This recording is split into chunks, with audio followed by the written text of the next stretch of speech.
This is presentation of the Pension of Rights. The Pension of Rights were written by the English Parliament.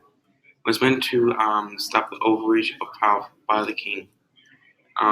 Charles I was compelled by the English Parliament to sign the Pension of Rights in 1628. When and where was the Petition of Rights signed? The Petition of Rights was drafted in England and eventually signed on June 7th, 1628. The Petition of Rights was drafted by the English Parliament and then later signed by the King. What was the Petition of Rights? It was a petition sent by the English Parliament to King Charles I. It had 4 principles in it. It was no taxation without consent, no imprisonment without cause, no quartering soldiers, and no martial law. The quote we choose to get from the petition itself was that they should not be compelled to contribute any tax, tallage, aid, or other like charges not sent by common consent in Parliament.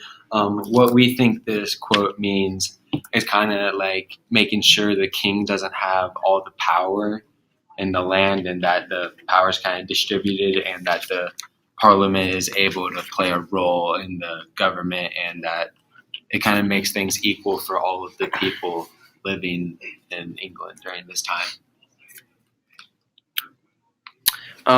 Why was the petition important during its time?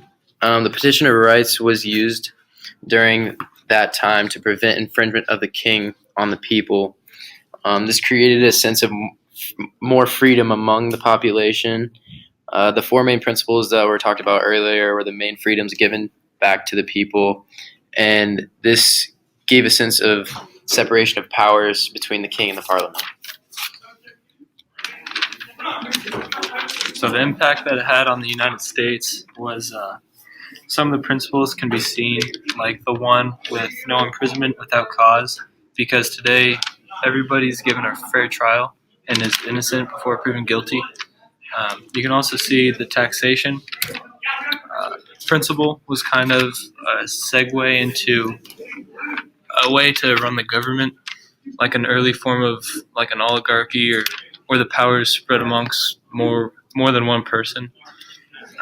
It was big for human rights because it allowed more freedoms to people, and it showed that the government should protect those rights. It also helped the U.S. see what did and didn't work for a government system. And here's our works cited. Thank you.